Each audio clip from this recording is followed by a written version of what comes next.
Goeienaand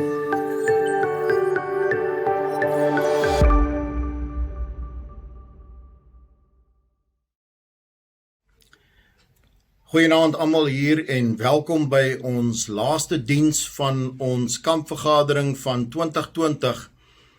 'n Kampvergadering wat ons wel sal onthou en nie sal vergeet nie, want hierdie jaar 2020 was maar 'n de mekaar jaar gewees. Baie welkom hierso by ons laaste diens. Voordat ons begin, wil ek net vra dat ons hoofde buig en net 'n gebed sal sê. Dankie onse Vader in die hemel vir hierdie lieflike kampvergadering wat ons gehad het met al die lieflike boodskappe wat aan ons gegee is. Ons is dankbaar, Here, dat U seën daarop was en dat daar soveel mense kon luister na hierdie boodskappe. En ons weet, Here, dat U koms naby is en ons kan dit sien in al die dinge wat gebeur, maar ons is dankbaar om weer eens hierdie kampvergadering te kon gehou het. En waar dit nou ons laaste afsluitingsdiens is, vra ek, Here, dat U tot elkeen se harte ryklik sal spreek, wat hierna geluister het na hierdie hele reeks deur die naweek, en dat U in hulle harte sal werk, en die Heilige Gees met hulle sal werk. As dit nuwe mense was wat daarna geluister het, Here, mag dit hulle lewens na U gebring het opnuut, is my gebed. In Jesus naam. Amen. Ons sal nou oorgaan na ons volgende spreker. Ons volgende spreker is John Baxter en ek glo dat ons weer 'n seën sal ontvang. Baie dankie.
His grace is sufficient for me, for me, for me.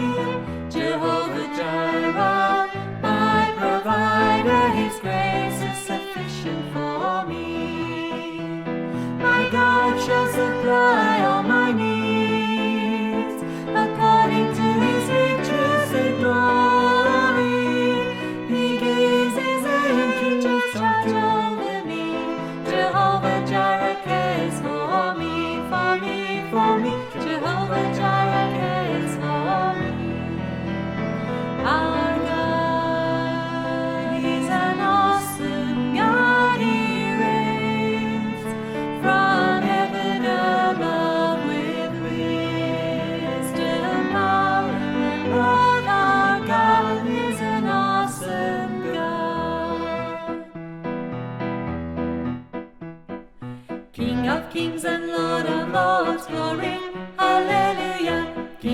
kings and Lord of lords, glory, hallelujah.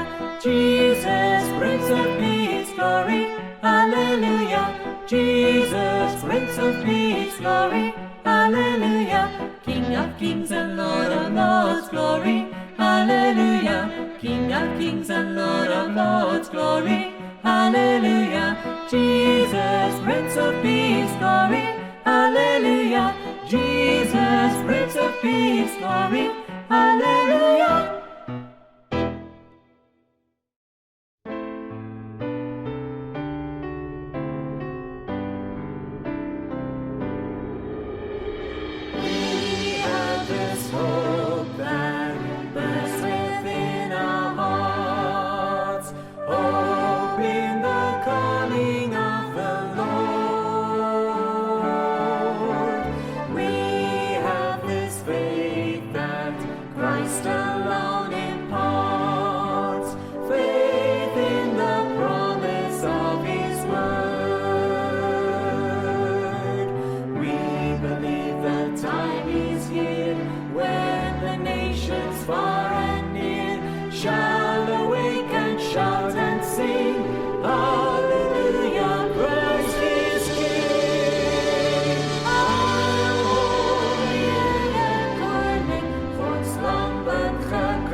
Time measured out my days. Life carried me along. In my soul I yearned to follow God, but knew I'd never be so strong. I looked hard at this world to learn how heaven could be gained, just to end where I began.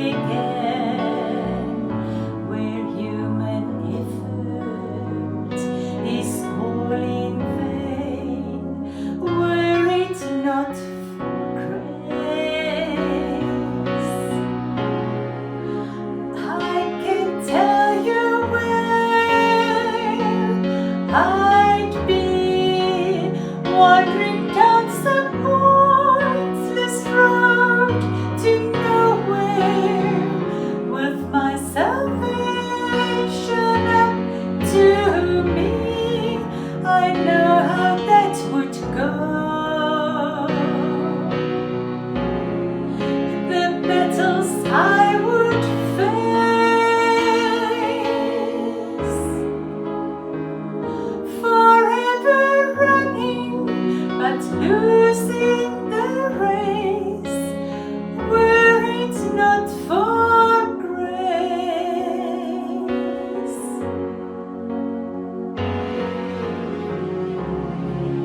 So here is all my praise, expressed with all my heart,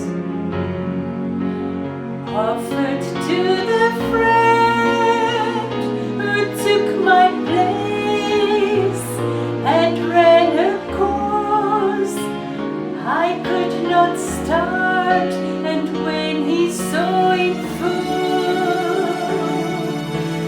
just how much his love would cost, he still went the final mile between me and heaven, so I would not be lost were it not for grace.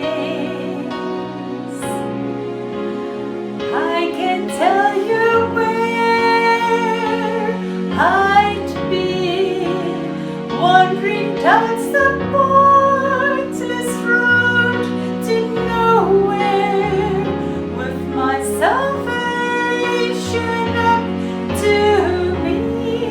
I know how that would go. The battles I would face, forever running but losing the race, were it not for grace. Forever running but losing the race, were it not for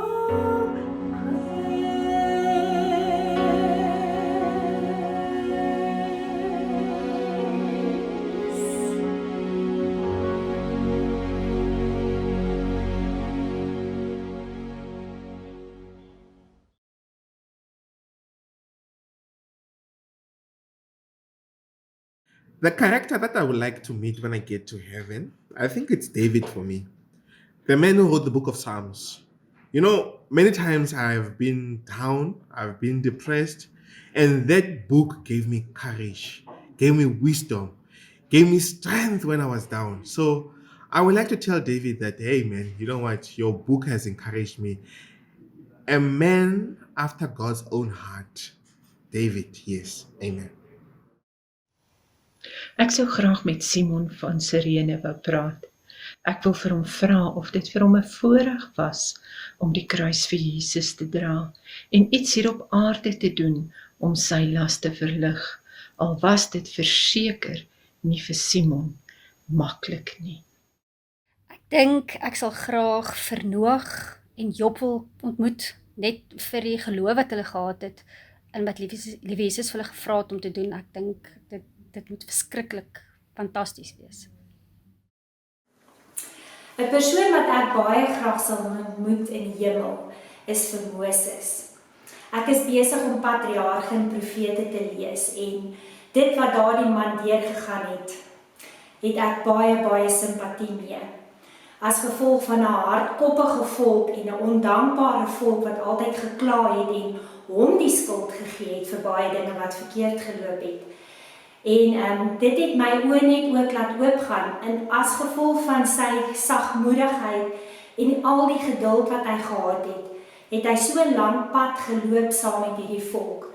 Maar dis die einste volk wat hom uit die land Kanaan gehou het, want hy het gereageer om hulle tevrede te stel en nie gedoen wat God wou gehad het hy moet doen, deur die rots net aan te spreek toe hulle moes water kry nie. En so 'n klein dingetjie het veroorsaak dat hy nie die land Kanaan binne kon gaan nie. Ten spyte van sy sagmoedigheid van 120 jaar met hierdie hardkoppige volk. En ja, dit het my net laat dink in my eie lewe, dat ek moet besop vir die klein jakkalsies wat die wingerd kan verwoes, en wat my dalk uit die land Kanaan kan hou. The Apostle Peter going to walk right up and say, Jesus never forsake you, even though you spoke without thinking. That's always given me hope. We be kindred spirits.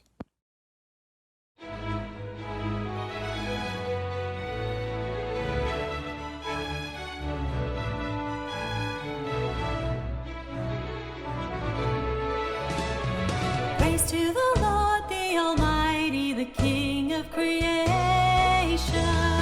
Oh, my soul, praise Him, for He is thy help and salvation.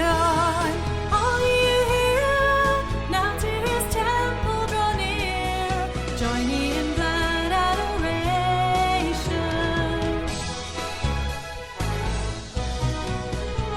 Praise to the Lord who doth prosper thy work and defend thee. Surely His goodness and mercy here daily attend thee. Wonder anew what the Almighty can do, if with His love He befriend thee. Praise God from whom all blessings flow. Praise Him, all creatures here below. Praise Him above, ye heavenly hosts. Praise Father, Son, and Holy Ghost.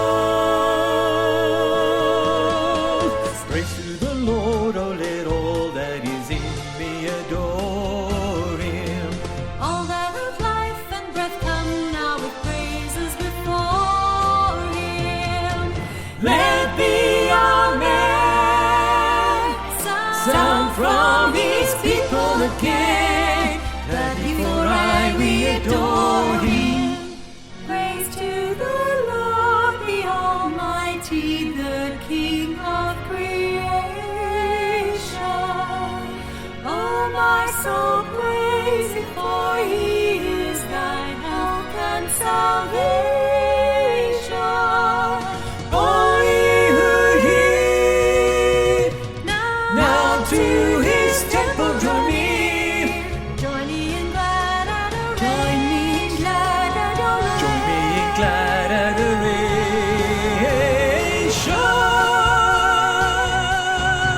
Praise to the Lord.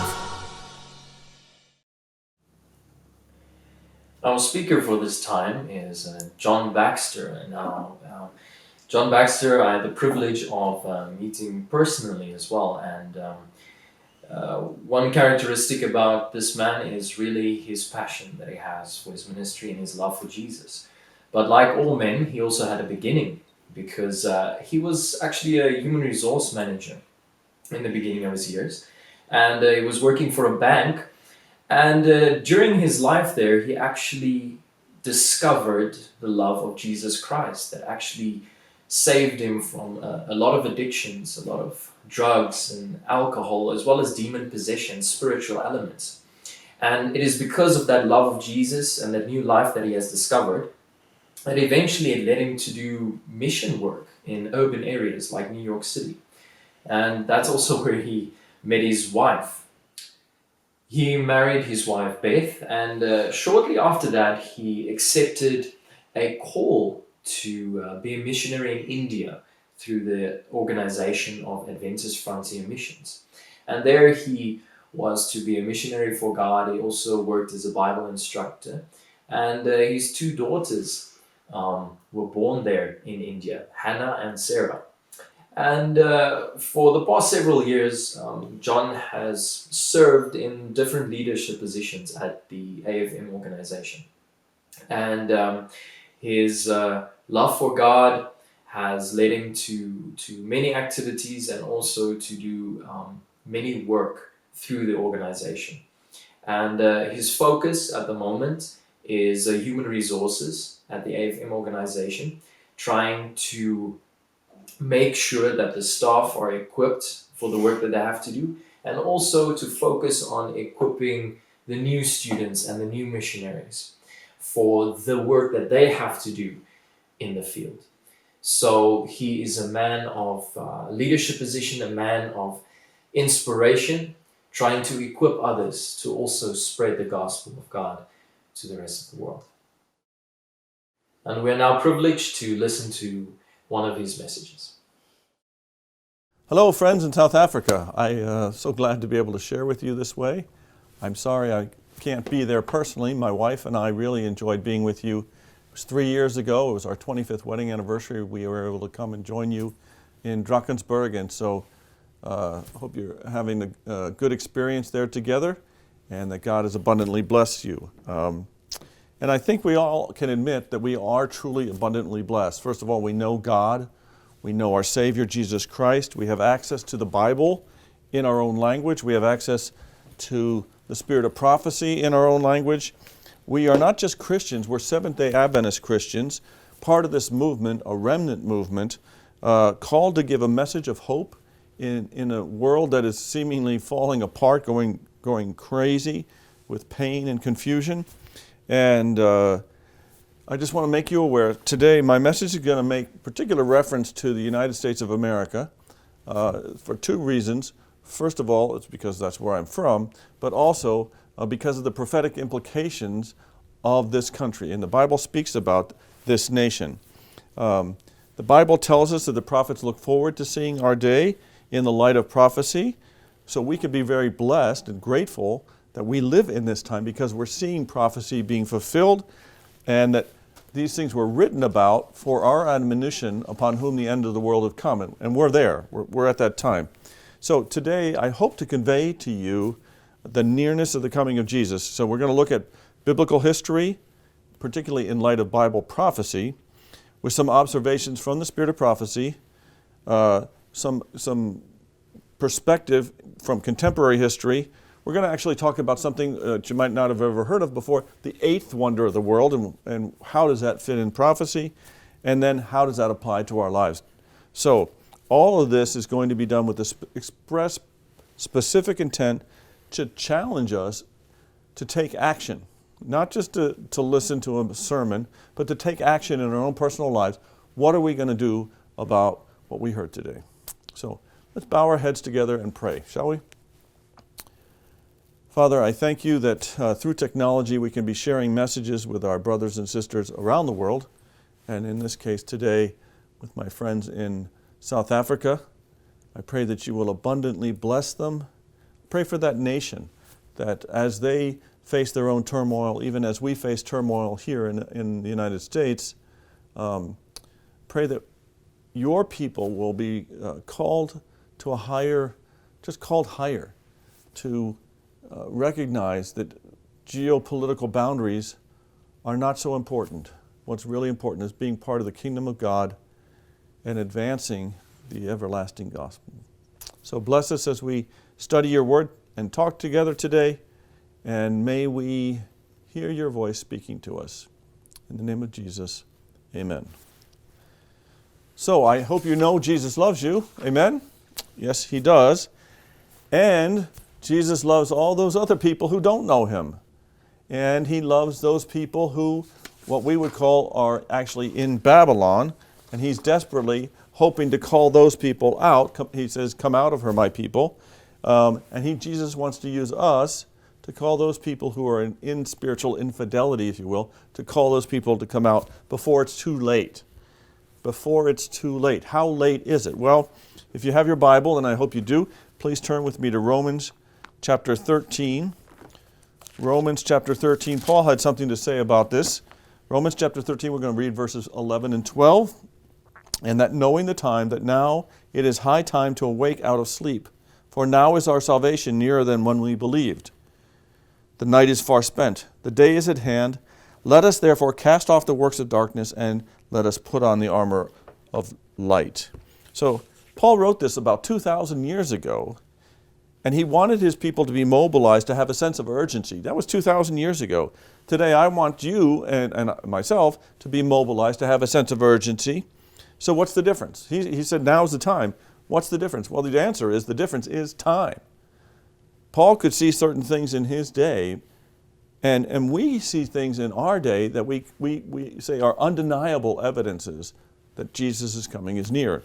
So typically, when we teach the prophecies of Daniel chapter 2 and Daniel chapter 7, we do so as a church, we do that typically to validate the veracity or the truth of the Holy Scriptures. And that is, we show that you can trust the Bible because in it God has predicted the rising and falling of kingdoms. What he predicted came true, and so we can trust what he says. And that's legitimate. That's an appropriate application for studying the Bible, and particularly Daniel chapter 2 and 7. But I want to look at these prophecies as well as some other prophecies today for a different reason. I want to show you where we're at in terms of God's prophetic timeline, biblical timeline of history. So, the vision, Daniel chapter 2, it's a familiar story to many people. Okay, so Nebuchadnezzar, who is an idol-worshiping king, he sees an idol in a dream. It's an idol. It's mixed metals. He's got the gold, the silver, the bronze, and so on, and he's confused. And I believe that God actually used an idol in giving him this dream about an idol, because all of those kingdoms were idol-worshiping kingdoms. And I believe that this is the spiritual side of those kingdoms. And just a few more pages over, if you go to Daniel chapter 7, we'll read about these same kingdoms, but they're being represented by wild animals. And I believe that these are they are portrayed as violent beasts because they represent the government side of these kingdoms. So it's when you have the government side uniting with the spiritual or the idolatrous side, put them together, that's when God's people start to get persecuted. Okay? And you can review these texts. We're talking about Daniel chapter 2, verses 37 to 44, Daniel chapter 7, verses 17 to 27. For the sake of brevity, I'm going to outline this history for you and these different kingdoms, and you can go back and look it up. This is familiar to most people who've been raised Adventists or people who've been converts and have studied it out for themselves. So the first kingdom, which is the head of gold in Daniel chapter 2, and it's the lion in Daniel chapter 7, is the kingdom of Babylon. And Babylon reigns from approximately 626 BC to 529 BC. The next kingdom that comes up, which is the chest of silver in Daniel chapter 2, and it's the bear that's had his side lifted up on one side in Daniel chapter 7, is the kingdom of Medo-Persia. And Medo-Persia succeeds Babylon, 539, till about 331 BC. Then Medo-Persia disappears from the scene and arises. Here comes a fast jaguar, if you will, a leopard, and that's representing Alexander the Great and the nation of Greece. And in the Daniel chapter 2, it's the midriff of bronze, if you will. That's from approximately 331 till about 146 BC. And then Greece disappears from the historical stage, and it's succeeded by Rome. And Rome is portrayed as the legs of iron, Daniel chapter 2, and this ugly, horrific-looking beast we typically portray almost like a dinosaur because it's got 10 horns and 7 heads, etc. And Rome rules the world from approximately 146 BC to about 476 AD. So, boom, there's 1,000 years worth of history, all of which was prophesied by God, and each of those prophecies came true. These kingdoms reigned in succession, just as God had revealed it in one case to Nebuchadnezzar and then made it clear through Daniel. And in Daniel chapter 7, he gave the vision to Daniel himself. So there's another beast portrayed and another power portrayed to Daniel and to John the Revelator, and actually also to the Apostle Paul in 2 Thessalonians chapter 2. But I'd like to look at it in the book of Daniel. So if you have your Bible, go with me to Daniel chapter 7, and we'll look at verses 24 and 25. This is Daniel 7, verses 24 and 25. And the 10 horns out of this kingdom are 10 kings that shall arise. And another shall rise after them, and he shall be diverse from the first, and he shall subdue 3 kings. he shall speak great words against the Most High. He shall wear out the saints of the Most High, and think to change the times and the laws. And they shall be given into his hand until a time and times and dividing of times. So, this is a little horned beast that arises out of the midst of the collapse of the Roman Empire. And it is evident from what Scripture is saying that it is particularly diabolical and evil. It's a master in deception. And it's prophesied that this beast would speak blasphemous words against the Most High, trying to change the laws, that is God's laws, God's time. And he would persecute God's people for a period of a long time. And here it's not so clear in Daniel. It says a time, times, and half a times, or dividing of times. That period of time is actually given in the Scriptures 7 times, 3 different ways. And I'll tell you where the Scriptures are if you want to look them up. Daniel 7:25, which is the one we just read. Daniel 12:7. Revelation 11, verse 2. Revelation 11, verse 3. Revelation 12, verse 6. Revelation 12, verse 14. Revelation 13, verse 5. In some verses it says a time times half a times, or dividing of times. Other places it says 42 months. Some places it says 1,260 days, which are prophetic years. Same period of time, 1,260 years. Now I want to look at the context in which John the Revelator explains this hideous power, how John describes him. But before we look at the pretender to the throne, I want to look at the one who is rightfully seated on the throne, and that's Jesus Christ, and what he's doing to unmask this deception. So go with me in your Bibles to Revelation chapter 11. Revelation chapter 11, we're going to look at verses 17 to 19, and I'm going to talk a little bit more about this in my other message, but we'll start with this today, Revelation 11, verses 17 to 19. And it reads, saying, We give thee thanks, O Lord God Almighty, which art and wast and art to come, because thou hast taken to thee thy great power and hast reigned. And the nations were angry, and thy wrath is come, and the time of the dead, that they should be judged. So this is the time of judgment. Okay? That thou should give reward unto thy servants the prophets, and to the saints, and to them that fear thy name, small and great, and should destroy them which destroy the earth. And the temple of God, the sanctuary of God in heaven, was opened in heaven, and there were seen in his temple the ark of his testament. And there were lightnings and voices and thunderings and an earthquake and great hail. So picture this in your mind's eye, what's happening. Up in heaven, the veil is opened up, and Jesus, our great high priest, is walking into the most holy place, because that's where the Ark of the Testament is. Okay? This is the beginning of the time of judgment, just like it said. The time has come for them to be judged. The anti-typical Day of Atonement, if you will. Okay? So that's what Jesus is doing. Now follow me with this.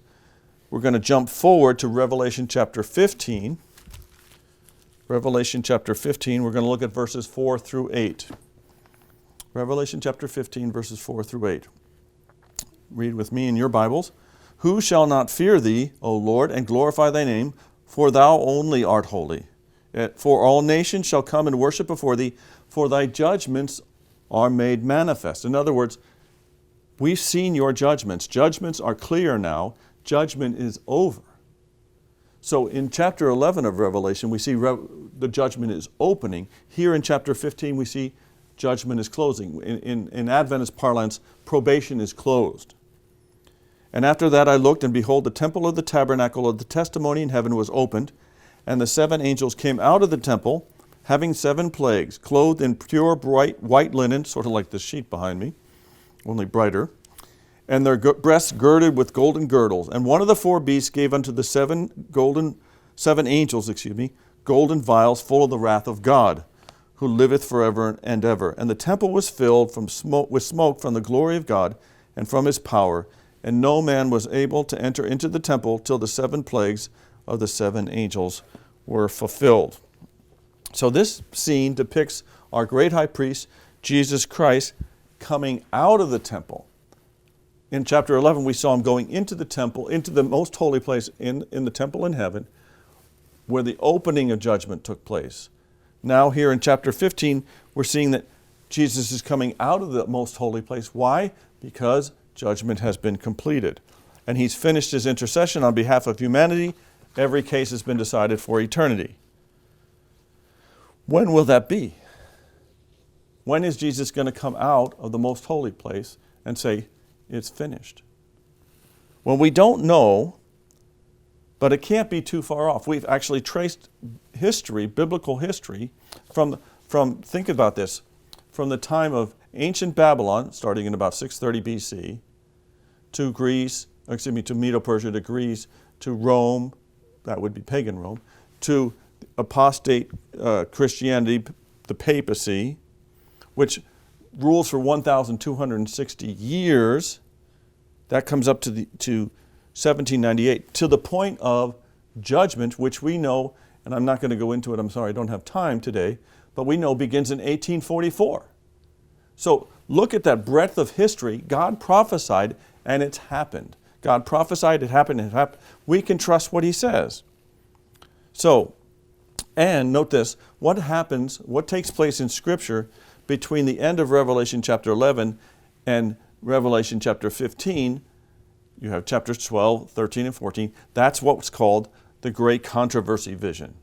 This is giving the clearest depiction of the battle between good and evil, between Christ and Satan, the battle that began in heaven and that ends on earth, and it ends with Jesus and his heavenly host coming to the earth to end the controversy about God's character and his law.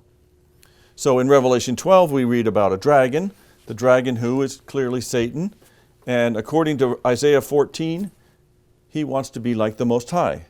Satan actually wants to be God. In the next chapter, Revelation 13, we're introduced to his illegitimate heir. I call him the son of Satan, who tries to reign on earth, the man of sin, and his apostate system that is created to masquerade as an impostor to the ministry of Jesus Christ.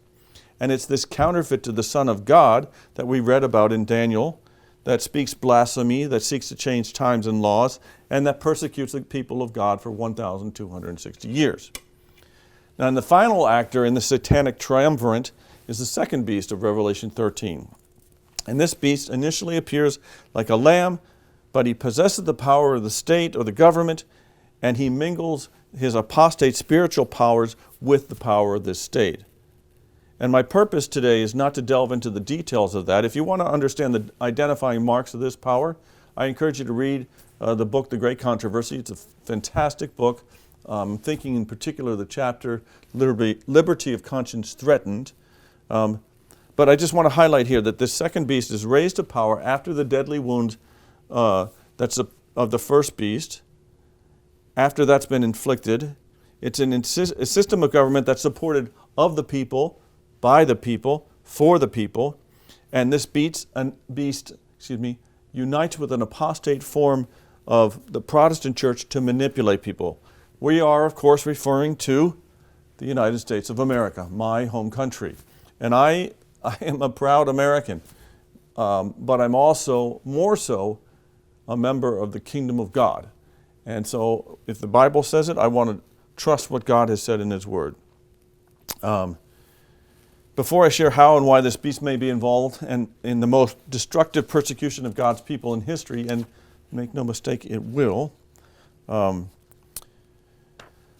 want to introduce you to some of the primary factors that I believe are going to contribute to the demise of this nation, and it will fall from being a liberty-loving, freedom-promoting power to one that persecutes those who do not abide by her heaven-defying dictates. And I am referring in one particular item, that is the eighth wonder of the world. The eighth wonder of the world. Well, what is that? We've heard of the seven wonders of the world, the hanging gardens of Babylon, the great pyramids of Egypt, and there were others. There were 7 of them. Okay, but what's the eighth wonder of the world? Well, the eighth wonder of the world is slightly more modern, and it's actually much more ubiquitous. The eighth wonder of the world is, are you ready? Compound interest. What? Compound interest? What does that mean? Well, what is compound interest? Compound interest means that as long as you have debt, not only do you have to pay the debt, but you have to pay interest. And not only do you have to pay interest, you have to pay interest on the interest. And if you owe more for a longer period of time, you have to pay interest on the interest on the interest. And it just keeps on going and going and going. It's an amazing mathematical calculation so that it permits the lender to accumulate vast amounts of wealth while driving the borrower further and further into debt, unless they have the discipline to repay the interest and the original principal. Now, why do I call this the eighth wonder of the world? Because it operates unseen and unspoken of behind the scenes of so many of modern business transactions that it's a wonder. It is a wonder that most people don't pay more attention to it. So in a few minutes, I'm going to mention and demonstrate how the eighth wonder of the world may actually work against us personally, but right now I want to look at it from a biblical and prophetic framework. So let's return to the book of Revelation. We're going to go to Revelation chapter 13, and let's look at verses 15 and 16. This is Revelation 13, verses 15 and 16. And he, that is the second beast of Revelation 13, had power to give life unto the image of the beast, that the image of the beast should both speak and cause that as many as would not worship the image of the beast should be killed. And he causes all, both small and great, rich and poor, free and bond, to receive a mark in their right hand or in their foreheads. Keep in mind that the imposition of the mark of the beast requires adhering to certain financial parameters. Okay? Now join me. We're going to go forward to Revelation chapter 18. Let's look at a couple verses to see how the eighth wonder of the world may link this here at the end of time. Okay? So Revelation chapter 18, verses 2 through 4, and then we're going to jump ahead to verses 10 to 13. So Revelation 18, 2 to 4, and then 10 to 13. 2 to 4 reads, He cried mightily with a strong voice, saying, Babylon the great is fallen, is become the habitation of devils, and the hold of every foul spirit, and a cage of every unclean and hateful bird. For all nations have drunk of the wine of the wrath of her fornication, and the kings of the earth have committed fornication with her, and the merchants of the earth are waxed rich through the abundance of her delicacies. And I heard another voice from heaven saying, Come out of her, my people. That's the voice of Jesus calling to his people. Come out of her, my people, that you be not partakers of her sins, and that you receive not of her plagues. That's through verse 4. Now jump down, if you would, to verses 10 to 13. Again, this is Revelation chapter 18, verses 10 to 13. Standing afar off for the fear of her torment, saying, Alas, alas, that great city, Babylon, that mighty city, for in 1 hour is thy judgment come. Again, judgment. And the merchants of the earth shall weep and mourn over her, for no man buyeth their merchandise any more. The merchandise of gold and silver and precious stones, of pearls, fine linen and purple, and silk and scarlet, and all time, wood, and all manners of ivory, and manners of vessels of most precious wood, and of brass and iron and marble, and cinnamon and odors and ointments and frankincense and wine and oil and fine flour, wheat and beasts and sheep and horses and chariots and slaves and souls of men. Why am I making reference to these verses that have to do with buying and selling with the merchants of the earth? What does this have to do with the eighth wonder of the world, compound interest, the United States, and the mark of the beast? Well, at the beginning of this message, we laid a foundation charting biblical and prophetic history, clearly seeing that God is actively involved in the rising up of kingdoms and the putting down of kingdoms. And he predicted the rise and fall of all these different kingdoms, all the way through the supremacy of the little horn power, all the way through 1798. Succeeding that power in global dominance was the second beast of Revelation 13, the United States of America, who will, in the very near future, create an image to the little horn power of Revelation 13 and cause everyone to worship this image, much like the golden idol in Daniel chapter 3. So why would the United States of America erect an idol to the mother of harlots? Well, I believe it's at least in part because of the eighth wonder of the world, compound interest. What? Where am I going with this? Hear me out. The amount of debt currently owed by the United States of America, the federal government alone, is approximately $24.9 trillion. $24.9 trillion with a T, of which 19 trillion is owed to other people, and that approximately 5.9 trillion, has been borrowed from the future retirees of America. The recent programs put in place during this COVID pandemic has added $4 trillion into debt of this country. The numbers are just absolutely staggering. There's talk of another stimulus program where they're going to have to borrow more money. If you want to understand who holds the power, follow the money. This is not rocket science. Follow the money. Currently, interest rates on long-term debt for the United States are close to zero. By contrast, the historical rate of return is approximately 5%. Can you imagine if we had to pay 5% on $25 trillion in debt? That debt's being compounded over and over until we pay off the debt. And it's now accepted by those in government. We're never going to pay these debts. I've actually talked to people in the political parties, and they say, no, we're never going to pay the debts. So I'm not trying to be too explicit here, but who do you think our government owes all this money to? Okay, we know that they borrowed $6 trillion from the retirees of America by taking that money out of the Social Security system. It's documented that the U.S. owes approximately $1.1 trillion to the Chinese government, $1 trillion to the Japanese government. I think it's fair to say that U.S. corporations and other global corporations probably have lent the U.S. government or holds U.S. government bonds and treasury notes, etc., to the tune of about $5 or $6 trillion. But that leaves $10 trillion. So according to the Bible, in Proverbs 22:7, the borrower is servant or slave to the lender.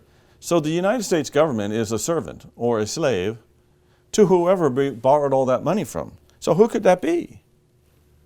Well, there's a principle here. If you're going to borrow money, somebody has to lend it to you. You can't just borrow money from nowhere. People think that the U.S. government just goes out and prints money. No, somebody has to back that money up.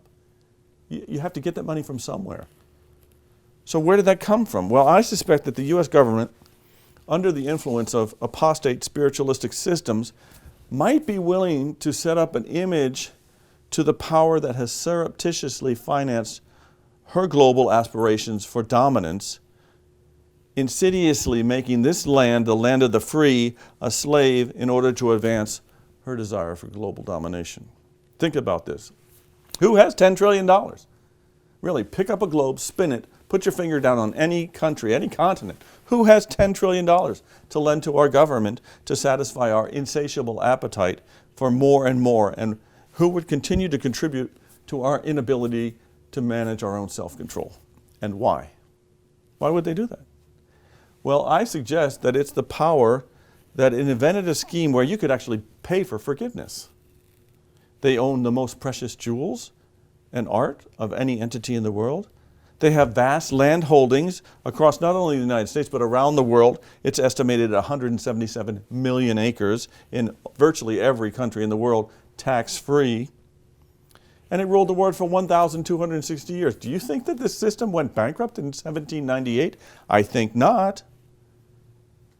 So what does this have to do with the end of time and how we live? Our nation, the United States of America, under the direction of our leaders, and no, I'm not being political because neither the Republicans nor the Democrats or anybody has demonstrated the ability to exercise restraint in engorging the public purse. None of them have modeled living within your means. And consequently, most of our fellow citizens have adopted the idea that you can borrow as much as you possibly want as long as you have the cash flow to make the next payment. Consequently, the leaders have led us as citizens to become financially irresponsible. Let me give you a couple salient examples from our culture. And I'm sorry, I don't have the information from South Africa. I think that those of you who are listening to this message, you'll understand the parallels between our country and your country. So, the numbers may be higher, but the principle still remains. Okay, in the United States last year, the average home cost $381,900. This is across the country. Some places are going to be higher, some places are going to be less. Okay? At the end of 30 years, which is the typical term of a mortgage in the United States, your $381,000 house will actually become yours. You will own it. Until that time, the bank owns your house. You own the mortgage. At the end of 30 years, you will have paid, in addition to $381,900 in principal, you will have paid $337,492 in interest, plus property taxes, plus insurance. So, that house will have cost you approximately, and this is with a very low projection for for property taxes and insurance, over $800,000. There's that eighth wonder of the world rearing its ugly head, compound interest. The average price of a new vehicle in this country, and I don't know what it's like in South Africa, but in this country, last year the average price of a new vehicle was $38,000. $37,736, okay? $38,000. You are led to believe that you can afford this vehicle. You can afford this vehicle because now you can finance that vehicle for 7 years. So your monthly payment is only $622 a month. So ultimately, your $38,000 car is going to cost you almost $45,000 because you're going to pay $7,000 in interest. And at the end of the loan, at the end of that 7 years, your nice shiny new car you bought 7 years ago is going to be worth maybe $10,000, and it's got all kinds of dings and dents and faded. While we're at it, let me just add, here in America, the average American spends $114 a month on their cell phone. That was 2008's statistic. Last year, the average American spent $65 per month on the internet. The average American home spent $55 a month on cable TV. In fact, let me just put a little aside in here, kind of a frightening statistic. In 2018, the average American person consumed nearly 4 hours of TV a day. That works out to be 77 days in a year. In a 70-year lifespan, the average American, I don't know about South African, but the average American in their lifetime will spend 14 years, 9 months, and 10 days in front of the one-eyed, blue, glowing monster. So, add up the cell phone, the internet, the cable TV bill for a family of 4, and I'm not including monthly charges for Netflix, Disney Channel, Hulu, YouTube Premium. The average American family will spend $5,554 in order to amuse ourselves to death. By contrast, the average American family donated $2,081 to charity last year. Consider those contrasts there. According to the Bureau of Labor Statistics, 55% of the people in the United States, more than half the country, spent more money than they made last year. People are enslaving themselves with more and more debt, the eighth wonder of the world choking them, making themselves slaves, and Jesus wants them to be free. The principles for having a solid biblical or a solid financial life are found in the Bible. I love our country. I have family that used to be presidents in this country and came over on the Mayflower. I love the United States of America, but our government has caused this nation to become the most profligate, indebted nation in the world. We represent 4% of the global population in America, but our national debt is 31.3% of the national debt of all countries in the world. Nobody's even close. This is why it's so important as we as individuals and as families live by biblical and not worldly principles. So don't misunderstand what I'm about to say, okay? Because I'm not opposed to people making a lot of money. And I don't think the Bible is either. Because God blesses people with wealth, and I'm genuinely happy for those people, really. I am a convert to Adventism, and I have been amazed to see the generosity of some of the wealthy people in our church. And the middle class and the poor. Generous people. It's amazing. Okay? I have friends who have very nice homes. They open their homes up for hospitality, etc. They use them for centers for ministry. It's great. But I want us all to think about the times in which we live how we choose to live, because Jesus is coming soon. Amen? In fact, in preparation for this message, I was talking with my best friend, Jesus Christ, and he reminded me he has a message for us living here at the end of time. You probably heard it before. He says, and this is found in Revelation chapter 3, "Thou sayest, I'm rich, increase with goods, and I have need of nothing. Knowest not that thou art wretched and miserable and poor and blind and naked? I counsel thee to buy of me gold tried in the fire, that thou mayest be rich, and white raiment, that thou mayest be clothed, and that the shame of thy nakedness do not appear. And anoint thine eyes with eye salve, that thou mayest see. As many as I love, I rebuke and chasten. Be zealous, therefore, and repent." So I'm proposing to you, friends, sorry I can't be with you, I really would love to be with you, that over the course of the next week, over the course of the next month, we individually and as families sit down and talk about this and seriously pray about how are we living in the practical, what do we do with our money? What do we do with our time? What do we do to entertain ourselves? You know, the Bible teaches that everything that we own actually belongs to God, and we would do well to ask Him, what do you want us to do with our possessions? Again, nothing wrong with generating income, but what do you do with it? Because now the COVID, this pandemic, has taught everybody that, hey, the global economy is fragile. Do you remember February, March, what the stock market did? Okay, it's back up here in the United States, but it's nuts. I think that the economy in South Africa is suffering tremendously. In my local congregation, many people lost their jobs. So I'll close here. I've been burdened with this message for some time. We've traced biblical prophecy, biblical history, and we see that we are rapidly approaching the time when Jesus will finish His intercession in heaven. He will come. Jesus is going to come back. The signs of the times described in Matthew 24, Luke 21, they're not the exception anymore. That's the norm for our news cycle. It's hard to watch the news. It's almost painful. We see the increase of lawlessness in our country at least, and I know in South Africa as well, around the world. The love of many is growing cold. Hold on to Jesus. Keep your eyes fixed on Jesus, friends. It's time for us to act. Okay, Jesus is coming soon. We've traced over 25 years of biblical prophetic history from ancient Babylon to modern Babylon, just in this one little message. And now I want to bring things right to our day. And I want you to consider these words written just about 100 years ago by a modern prophet. Okay? Add this event. We started out at 639 BC, and we've traced it up to our day. Add this event to the timeline of prophetic history.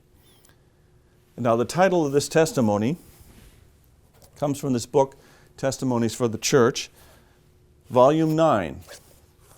And it's from page 11. I'm going to read it from my notes because I have selections that I've taken out, but it's Testimonies, Volume 9, page 11. And it's specifically titled The Last Crisis. The Last Crisis. Now, I actually contacted the White Estates and I said, did you supply that, or did the author, Ellen White, actually write The Last Crisis? And I confirmed that the author supplied that title. So let me read to you. Remember, this is Testimonies, Volume 9, page 11. 9:11. This is what it reads. We're living in the time of the end. The fast-fulfilling signs of the times declare that the coming of Christ is near at hand. The days in which we live are solemn and important. The Spirit of God is gradually but surely being withdrawn from the earth. Can you see this? Plagues and judgments are already falling upon the despisers of the grace of God. The calamities by land and sea, the unsettled state of society, the alarms of war are portentous. They forecast approaching events of the greatest magnitude. The agencies of evil are combining their forces and consolidating. They are strengthening for the last great crisis. Great changes are soon to take place in our world, and the final movements will be, some of you know the next word, rapid ones. The final movements will be rapid ones. Jumping forward just a little bit in that same testimony, this is what we read. On one occasion, when in New York City, I was in the night season called upon to behold buildings rising story after story toward heaven. These buildings were warranted to be fireproof, and they were erected to glorify their owners and builders. Higher and still higher these buildings rose, and in them the most costly material was used. Those to whom these buildings belonged were not asking themselves, how can we best glorify God? The Lord was not in their thoughts. Going forward a little bit, the scene that next passed before me was an alarm of fire. Men looked at these lofty and supposedly fireproof buildings and said, they are perfectly safe. But these buildings were consumed as if made of pitch. The fire engines could do nothing to stay the destruction. The firemen were unable to operate the engines. I want to ask you, where were you when the towers came down? This is Testimonies, Volume 9, page 11. This is very easy to remember, 9/11.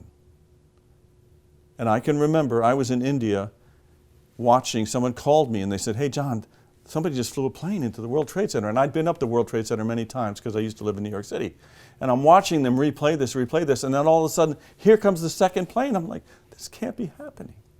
This can't be happening. And I don't remember what station it was. I think it was CNN. They got one of the architects on there, and he actually said, they're perfectly safe. What did she say? Oh, men looked at the lofty and supposedly fireproof buildings and said, they're perfectly safe. She quoted what this guy was going to say. And then just a few minutes later, we watched them collapse, crumble. And friends of mine came down in those towers that day. Freshmen entering university this year were not alive in 2001. We need to make them aware. We're watching prophetic fulfillment. The world has changed since that event. We are in the midst of, what did she call this? The last crisis. Let me just continue with a couple more paragraphs and then we'll conclude. There are not many, even among educators and statesmen, who comprehend the causes that underlie the present state of society. Those who hold the reins of government are not able to solve the problem of moral corruption, poverty, pauperism, and increasing crime. They're struggling in vain to place business operations on a more secure basis. Can you watch the stock market? If men would give more heed to the teachings of God's Word, they would find a solution of the problems that perplex them. But they don't. God's word to his people is, come out from among them and be ye separate, and touch not the unclean thing, and I will receive you, and will be a father unto you, and ye shall be my sons and daughters. Ye are a chosen generation, a royal priesthood, a holy nation, a peculiar people, that you should show forth the praises of him who hath called you out of darkness into his marvelous light. Praise the Lord, he's called us. Amen? God's people are to be distinguished as a people who serve him fully, wholeheartedly, taking no honor to themselves, and remembering that by a most solemn covenant they have bound themselves to serve the Lord and him only. My friends, I'm asking you, please take seriously some of the suggestions that I made to you today. Pray and ask God to give you wisdom and courage to take stock of where are you at in your experience with Jesus. Ask him to deepen in that commitment, and may the attractions of the world be weaned from our souls in anticipation of a far more exceeding glory in the presence of Jesus, because Jesus is coming soon. Let us pray. Father, we believe your word. You demonstrated through prophecy, through the way you minister to us in your word. You are trustworthy. And we see the signs of the times. We know that Jesus is coming soon. Oh Lord, give us the oil of your Holy Spirit, that our lamps would not go out, that we would shine and carry the light in the midst of a dark and perverse generation. Thank you for your mercy to us. Even so, come, Lord Jesus. Amen. Bye-bye, donkeys. Thank you very much. Hope to see you again sometime. Thank you. Dit is altyd hartseer om aan die einde van so 'n naweek te kom waar ons 'n vol naweek gehad het met soveel boodskappe, soveel mense wat soveel tyd ingesit het om 'n pragtige naweek soos hierdie boodskappe te gaan navorsing doen, te studeer, dinge bymekaar te sit en alles sodat mense se lewens en harte voorberei kan word vir die Here se koms. En ons almal weet, daar is nie eers 'n twyfel daar. Nie eens 2 gedagtes daaroor dat Jesus gaan kom. En dit is nou. Dit is binnekort. So ons wil graag vir elkeen wat hierdie naweek saam met ons bygewoon het. En ons hoop nie ons hoef dit ooit weer te doen soos dit is nou gedoen. Ons hoop ons kan volgende keer almal bymekaar kom weer by Drakensberg by die ATKV ook sodat ons daar weer mekaar kan sien. En as ons nie daar by mekaar kan kom nie, hoop ek ons sal mekaar eendag in die hemel sien. Maar baie dankie vir hierdie tyd. Dit is 'n geseënde tyd. Dankie dat jy bygewoon het. Dankie vir die ondersteuning. En mag die Here elkeen van ons ryklik seën, soos wat ons lewens verder gaan voorberei vir die Here se koms. Baie dankie. Amen.